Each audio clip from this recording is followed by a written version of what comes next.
Alors, dans cette petite vidéo, je vais vous expliquer la correction de l'exercice numéro 14 de la page 29 sur les moles. On va commencer, comme d'habitude, par un petit rappel théorique. Alors, cet exercice-ci va porter essentiellement sur la transformation entre la quantité de matière et le volume de gaz. Donc, pour passer de la quantité de matière vers le volume de gaz, on va le multiplier par le volume molaire.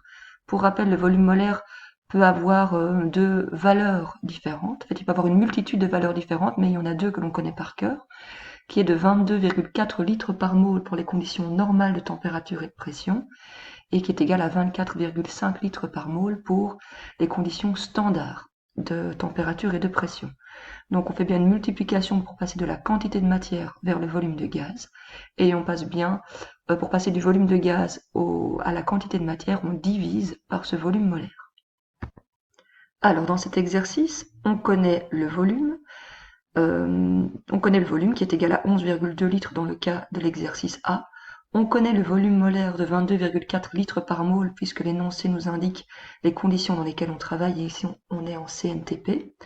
L'élément que l'on recherche est la quantité de matière. On va donc utiliser la formule le volume divisé par le volume molaire. Et donc ça nous donne, pour la quantité de matière, 11,2 divisé par 22,4, on arrive à 0,5 mol. Dans l'exercice 14b, le principe est également le même. On connaît le volume, on recherche la quantité de matière. Donc le volume est de 0,25 litres. Le volume molaire est toujours de 22,4 litres par mol puisqu'on est en CNTP.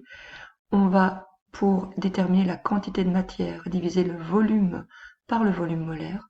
On va donc arriver à une valeur de 1,12 fois 10 exposant moins 2 mol.